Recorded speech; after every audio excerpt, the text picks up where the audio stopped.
how are you deciding where your presence might change an outcome versus where it doesn't? Because that's what I'm kind of hearing you say, right? Like I'm going to the places where my presence is going to change an outcome. Hit it! That's what I'm talking about. Wait! Okay, now, from the beginning. Hit it, boys. Welcome to Higher Ed Pulse, your no-fluff guide to artificial intelligence in higher ed. I'm Mallory Willsea, bringing nearly 20 years of edtech and marketing expertise straight to your earbuds. Higher ed leaders are expected to master AI overnight, but let's be real, no one has time to sift through every headline, hot take, or research report. That's why every Monday I'll break down what actually matters, fast, clear, and to the point. Want to sound like the smartest person in the room at your next team meeting? You're in the right place. Let's dive in. Welcome back to Higher Ed Pulse. On today's episode, for decades, higher education resisted the very idea of marketing leadership. Then enrollment pressure, competition, and digital disruption forced a shift.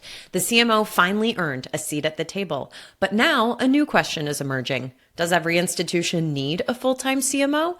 Or do they need the right level of leadership at the right moment? Here to unpack this with me is Jaime Hunt, founder of Solve Higher Ed and a seasoned higher ed marketing executive who has lived every chapter of this evolution from centralized comms to cabinet level CMO and now works as a fractional CMO for colleges and universities. Jaime, welcome to the Pulse. I'm so happy to be here. I'm so excited for our conversation today. Me too. It's always great when we can cross-pollinate the enrollment or the Enrollify waters. Yes, I love it. Yeah. So I was going back and forth with you at the end of last week. We're recording this a few days after that crazy snowstorm hit, y'all. And Jaime was looking for Atlanta airport recommendations, which I just happened to be in the Atlanta airport. So Jaime, like, where did you wind up spending your afternoon? So I ended up having a 3.5-hour layover in Atlanta. It was fine. I believe mindset is reality. So I was like, this is my time to go wander around and explore it. And I found a James Beard award-winning restaurant and had a multi-course meal. What? It was phenomenal. It was dessert, cocktails. It was amazing. Wow. Worth every minute of the layover that I had. It was amazing. You know, my test for whether or not an airport restaurant is good is, do they give me a real fork? Like, please tell me you had real silverware. Yes, and fabric napkins, not Stop. paper napkins. Sitting at a table, you felt like you were downtown somewhere eating a meal. It was fantastic. I think we're all going to start flocking to the Atlanta airport now. Right? What was it called? One Flew South, right? One Flew South, yeah. And it's in Terminal E. I think it's E. Yeah. That's where I had seen it. So y'all, my family didn't want to eat there. They wanted to go to Bobby's Burger Shack. Look, I love a potato chip on a burger any day. But just even from the outside, this place looked elevated. So it was by far the fanciest restaurant I've ever seen in an airport. And it was the cocktails, Mallory, were so good. I had to get two. You had me at cocktails. Exactly. That's awesome. Well, perhaps you were traveling because of your work with colleges and universities. Is that right? Yes, I was traveling to Grinnell where I did a retreat on innovation and building a data-driven culture. And Grinnell was amazing, but it was -11 when I left, which is... Please no. No, thank you. No. That just shouldn't exist on the temperature scale. No. Yep. Well, let's get into the situation today because we're going to understand why fractional CMOs are showing up in higher ed. And to understand that, you really have to start with how hard it was for the CMO role to exist in the first place. So for decades, and I am sure listeners feel this deeply and remember it well, marketing was not a formal function on campus for a very long time. Admissions did the recruiting, communications handled the press, advancement managed messaging for donors. But as competition and enrollment pressure increased, that marketing work still kind of stayed fragmented and was often met with a lot of resistance inside academic culture. But that all shifted in the 2000s. Branding, digital channels, and demographic decline forced institutions to coordinate their recruitment, messaging, and reputation more strategically. And by the early 2010s, many institutions appointed their first cabinet level marketing leader. The CMO finally earned legitimacy and a literal seat at the table. But today, that role has expanded again. CMOs are now expected to oversee enrollment, strategy, brand, digital infrastructure, data, AI adoption, internal alignment. I mean, the list goes on. And you're expected to do it all at the same time. But not every institution is structured, staffed, or funded to support that role as a full-time executive. And that tension is where fractional CMOs enter the picture. This model is not about outsourcing leadership. It's often about timing. And at moments of transition, pressure, or reset, institutions often need senior judgment and focus more than another permanent hire. So today's conversation is about why the traditional CMO model no longer fits every campus and how leadership can adapt when the moment demands something different. So Jaime, you've been in higher ed to remember when marketing wasn't taken seriously at all. I do too. What did institutions fundamentally misunderstand about marketing leadership back in those early years? Yeah. I mean, back when I started in 2004, which makes me feel incredibly old, they often were either under advancement or they were under administrative services. And it was a press release shop. And that was basically it. And when faculty would hear the word marketing or hear the word branding, they would just bristle.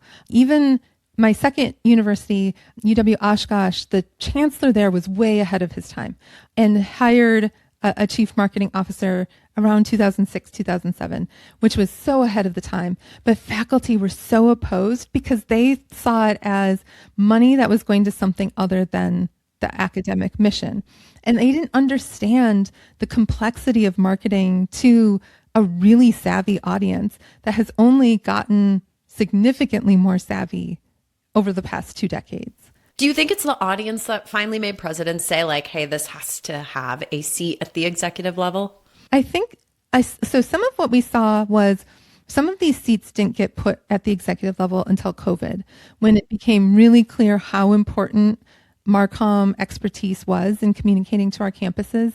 But I think some institutions saw the enrollment cliff coming. I know we were talking about it way back in 2004 as something we needed to be aware of. And so I think they saw that the competition was getting fiercer. But if I had to put a pinpoint in the turning point, I would say it is when digital marketing became more of a reality for higher education. Because before that, you could kind of get away with press releases, a view book, some travel pieces, maybe a couple postcards. You didn't have to have the digital savvy that is needed. You didn't have to necessarily have the level of strategic thinking that's needed until that entered the higher ed experience in terms of marketing. So I see that as really pivotal. Yeah, I was living that. I was living that as a college student and then as an early admissions counselor turned social media strategist because I was the young one in the room who had a Twitter account. Right place, right time. Right. And I remember, because I made the transition into the marketing office at that time, that those kind of first CMO roles were either like built on top of communications, admissions, or even advancement. And it really depended where they were nestled under. And I have to wonder if these like first gen CMOs were kind of set up to fail because of the expectations they were growing out of, but still like hampered by top down. I don't know. What do you think about that? I really do feel like that's true. Because I feel like in that time, there was sort of this legacy of doing things the way we've always done it, which a higher ed is so in love with doing. But they weren't necessarily getting the budgets to do the staffing that was necessary for the pivots. And they were maintaining the expectation of you keep doing all the old stuff too with the same staff, but now you are in this new marketing reality. And you're absolutely right. That absolutely set CMOs up to fail. How could you be successful if you didn't have the resources and the staffing and the knowledge needed? And Mallory, I'm going to be honest. When I was last at a campus and I looked at what the state pay bands were for certain roles, it looked like it was 1998. I mean, it was like multimedia videographer type folks it was like $38,000 to $45,000. You know how sophisticated those jobs are and how much expertise is needed, but they are still in the mindset of that's a person who sets a camera down in front of an event and then records that event and puts it on a DVD or something. And A VHS. right? Probably a VHS. But that's how we still staff at a lot of public institutions. Those pay bands are just ridiculous. Yeah. All right, let's fast forward to 2026. I almost said 2025. I have to remember where we are. The CMO role touches a lot. I mean, I gave a laundry list in the opening, but enrollment and brand and digital and data and AI, and my Lord, it just goes on and on and on. There are huge expectations now. Like it went from 0 to 100 in the course of about 10 years. I don't know. Can you pinpoint when that job kind of ballooned and became as large as it is today? Yeah. So I would say right about 2017, I started seeing more colleagues adding vice president or chief marketing officer to their previous title, which was maybe like director of marketing. I started seeing that happen in large numbers. And it feels like there started to get this level of competition, this level of pressure. Schools were starting to maybe not hit their numbers and needed a strong marketer to help with that. And I think that's when we started to see that pivot at scale. And then COVID just pushed it into high gear. I hate to say it like this, but I basically ran the COVID response in terms of not like, how are we going to do testing and all of that, but everything else was because we had to communicate it. Right. How do we communicate? So that fell onto you. Yeah. Yeah. And suddenly I remember I left one institution and went to another one. And one of my former colleagues called me and said their first meeting after I left, they were like, Jaime usually leads this conversation. What do we do? Because I would be like, well, okay, we need to communicate. Let's make some decisions. And I think it just elevated for a lot of campuses that role is critical. Interesting. So you have recently left on-campus work, but you are still working. I mean, you're working with dozens and dozens of institutions.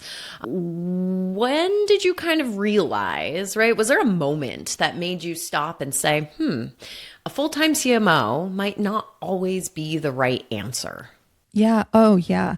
So I think smaller institutions that have really limited budgets, they're not always going to be able to hire someone with the level of expertise that they really need to go to the next level. And so I think it makes sense to have a fractional or an interim in much the way that you were talking about it earlier. If you're in a point of transition, that's a really good time to bring somebody in who's made that transition before, instead of you're taking somebody who maybe was like in a director role or something, and they have to come in, learn how to be VP, learn how to be a CMO, learn how to be a voice at the table, and figure out how to fix everything or get everything set up right or fill in the blank. And I think that's really challenging for a lot of institutions to navigate that. So that's where I think there's a really good spot for that. And then I would also say, I think those really micro institutions that they can't afford a full-time staff person. Having a fractional CMO who can do some of that really strategic work and perhaps work with some vendors on some execution or have the team to do some execution. I think that's the time when, instead of burning one person out doing all the things, can you have high level of expertise in there doing the most important things? Yeah. And what is important is not always immediate. And I learned that from my former CEO, Artis. So shout out to Artis. I think a lot of people still put fractional and consultant, though, in the same bucket. And like you, Jaime, operate as both. You know, I do too. So what do you see as the real difference, right? Not between those two things, but in how decisions get made when you are operating at that fractional level? Yeah. So I find myself in the fractional level in more strategic conversations about more things. So as a consultant, I usually have a scope of work, a project I'm trying to do, and I'm very narrowly focused on that. As a fractional or an interim, I'm in more of the strategic conversations. I'm currently managing the vendor that they have working on a capital campaign brand. I'm managing the staff, the day-to-day work of the staff. I'm, always available between 9 to 5 to be able to quickly respond to emails. It's much more structured in a lot of ways, but loose in other ways. Like the loose ways are like, I'm available to tap into on any subject related to the institution versus like that's outside of scope. I'm happy to help with that, but I need to adjust the proposal a little bit. Right. Right. That makes sense. Do you find that is the case for you too? Yeah, it is. I think that your point about being available 9 to 5, I think is from a time perspective, one of the big differentiators. Yeah. Like the clients I'm working with on a project base level, like are very much operating their day-to-days without me. Yes. And I am, parachuting in some cases and, sharing my work and getting their feedback, but then jumping back out and going back to work. Whereas the organization I'm working with on a fractional basis, like I'm talking to them every single day. And like you said, managing some of the vendor relationships and helping set strategy and tone for a young marketing team. Yeah. I'll be doing some of the hiring, like sitting in on some of the interviews as they build up this team. Like, I really see myself in this particular one as getting them all set up so that when they're ready for a permanent CMO, that person can come in and just hit the ground running and not have that lengthy learning curve of getting the team straight and getting it all, the budget straight and all of that. Well, I'll say in my case, I know I'm not setting them up for a CMO level hire. I'm helping them right the ship for the next handful of months so that they can keep steering it when I leave. So that's a little different, but similar in the sense that like my goal is to speed up what might have taken 9 to 12 months into like 3 or 4. Yeah. Yeah, I think that's fairly similar. Like this, if somebody came in and had to do this job, I think it would take them a year to do what I'm trying to accomplish in 3 or 4 months. Yeah. So let's talk about some of the mechanics. When you go into an institution as a fractional CMO, like how do you onboard fast enough to be useful? Because I'll say that it is challenging. I've lived it. Yeah. So they had luckily been recording meetings for a long time. So that was helpful to get access to those, watch those, get all the briefings that they've been getting from the vendors that they're working with. Fortunately, it's a very small staff. It's 2 people. So I really only needed to onboard with 2 folks on that. But it's truly diving in and trying to do that like 90-day plan that you have when you're a new hire in like a week, a week to a week and a half. I had all those stakeholder conversations in my first 3 days, met everybody I needed to meet in the first 3 days, like very much, we're just going hard on this. And then I'm only giving them 13 to 15 hours a week. So after that first intense push, it's kind of pulling back a little bit and not being quite so intensely involved in all the things after that. How about you? What have you been doing? Yeah, similar. A lot of stakeholder conversations. A lot of my work with this particular client is around updating their brand and messaging, getting them ready for entrance into new markets. And so it's not just the internal stakeholders I'm talking to, but it's actually a lot of client conversations. So I can really understand both from like, how does this complex sale work, but in those conversations and in talking to clients who are coming up for renewals as well, like what are the barriers here? What are the things that you are expecting to be successful because you're using this product? And those, one conversation, and I'm probably doing like maybe 15 of them, but even in just one conversation, like the yield is immense and can be infused into so many other areas, not just marketing, but in sales enablement and also product direction too. So, I mean, there's just, I am seeing a lot of value in investing a significant amount of time in these client interviews early on, because I know it's just going to kind of set the course for the rest of the engagement. Yeah, for sure. I mean, the more you talk to people, the more you learn. That's just, there's no better way to learn than by talking with your stakeholders and audience. You can go on the web, you can do social listening, all of that. But those actual conversations are really where everything comes together. Oh, for sure. So I want to know if there's certain things though that you're like purposefully ignoring right now. Like it with my client that I'm fractional CMOing. Yeah. Oh gosh. I don't know if I can answer that. Nope. Without getting myself in trouble. That's fair. So the answer is yes, there are things that you're ignoring. We just can't talk about it on air. Yeah, I don't know if I want them to hear. No, I mean, I guess I would say I'm not getting too in the weeds on the project management process yet. I'm not getting too in the weeds on anything. So I think they're paying a premium for my time. And so my perspective is my time should be as focused as possible on the things only I can do. So if there's stuff that somebody else on the team can do, they should do that. Or if it's something that can wait, that should wait. They shouldn't be paying me what they're paying me to do stuff that an admin on campus could do. So I've been very intentional in that way. I wouldn't say I'm ignoring it, but I'm like intentionally redirecting some of that.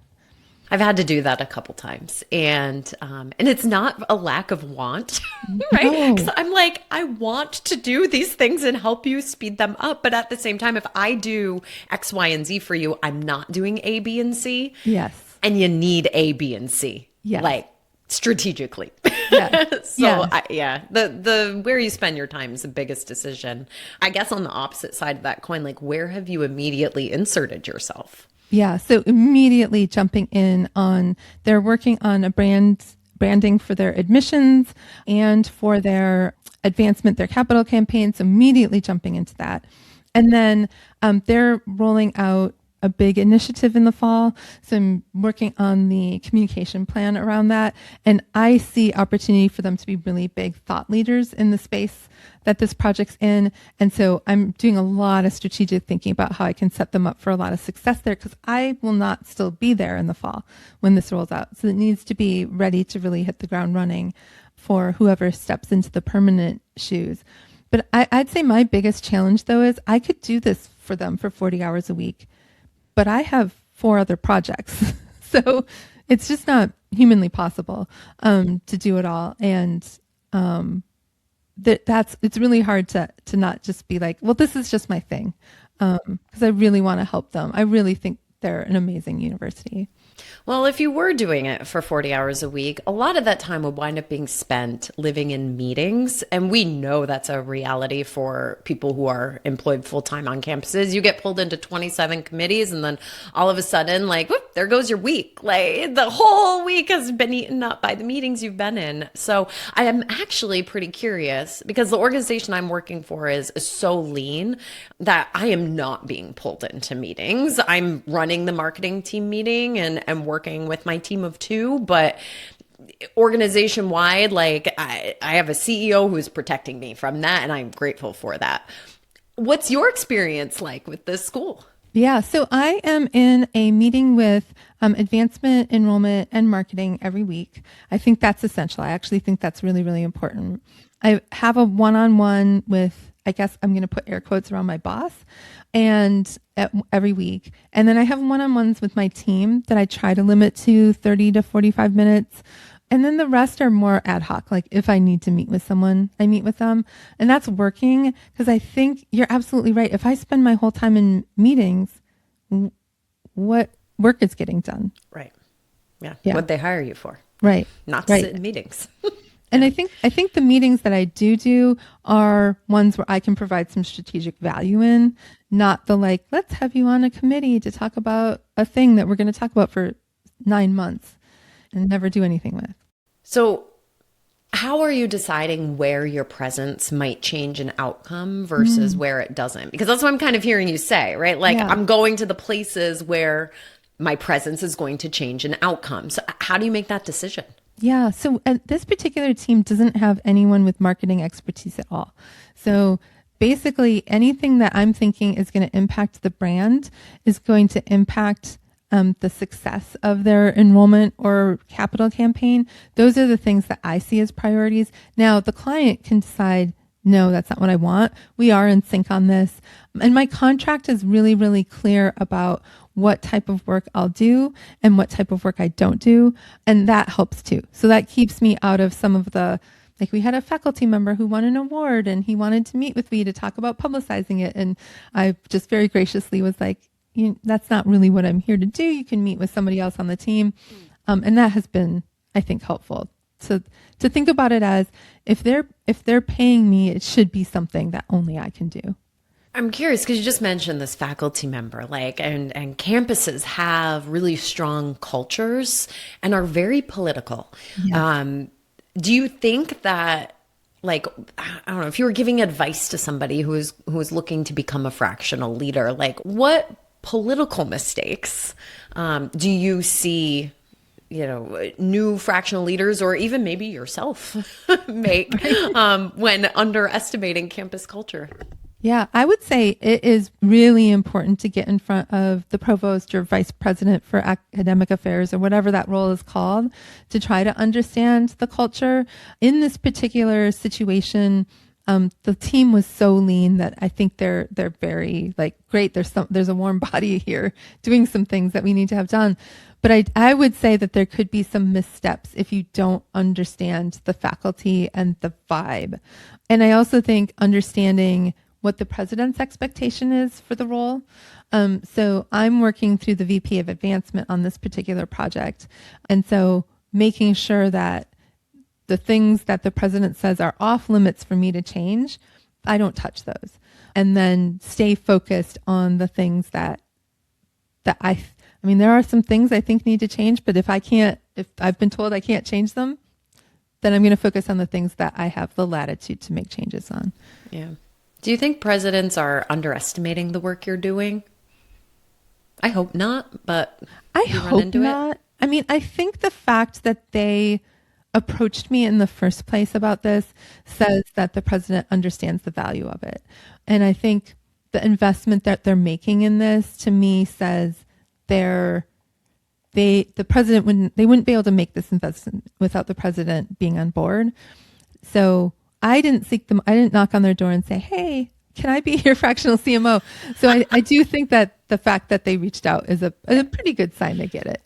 So if you were advising a president or a cabinet member, maybe one is listening right now who is wondering how to staff their marketing leadership, what is a good question that they could ask themselves to help decide if full-time versus fractional is the right path? I would say ask yourself, are you willing to do the investment to get someone with the expertise and background that you actually need in this moment? And if the answer is no, I can't afford, I hate to say it like that, but I can't afford somebody who has a decade of experience as a CMO, but I need that experience at least for the short term. I think that's when you make a phone call and start to look around for somebody who could do it either on a fractional basis or an interim basis that could take you to that next level without it being like they're permanently going to suck up that much of your budget. Or they may be able to take that budget and say, they can do it for this many hours a week at that budget. And honestly, in a lot of cases, I think it might be worth it because you're getting that really high level strategy. The odds of being able to recruit someone from a large R1 public with a medical school to work at a small private university for half as much as they would be making at a similar institution from what they left is really low. It's just really low. Just people aren't going to take a 50% pay cut or 100%, go cut their pay in half to do these roles. Jaime, this was great. I so appreciate you hopping on the pulse with me and talking this out. I think a number of institutions are going to be wrestling with this type of decision, if not this year, in the coming years. And so hopefully this episode can serve as a resource. Of course, you have your fantastic podcast on the Enrollify Network, Confessions of a Higher Ed CMO. Where else can people find you, though? Yeah, so you can find me on my website at solvehighered.com and on LinkedIn, Jaime Hunt, JaimeHunt. And The right way to spell Jamie. correct. I just had somebody buy plane tickets for me that spelled it wrong. Shoot. And I was like, oh man, it's 5 letters, guys. But yeah, I love when folks reach out. And then my email is jamie@solvehighered.com. Amazing. Listeners, before we wrap, a very quick plug for a new venture that I am working on with my dear friend Ashley Budd.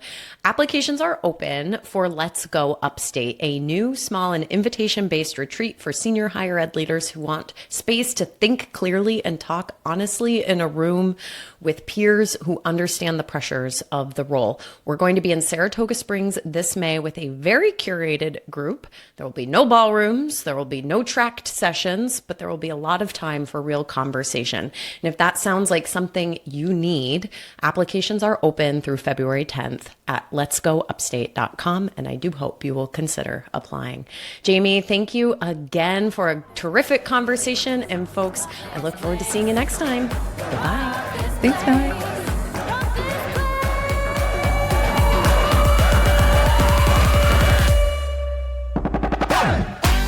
Thanks for listening to the Higher Ed Pulse. The show is a proud member of the Enrollify Network, home to Higher Ed's largest collection of podcasts. Enrollify is where higher ed goes to grow. So be sure to check out our other podcasts, webinars, video clips, blogs, and more. Visit Enrollify.org and subscribe for all the latest details and content drops directly to your inbox. Enrollify is brought to you by Element 451, the digital workforce platform for higher ed. Learn more at element451.com.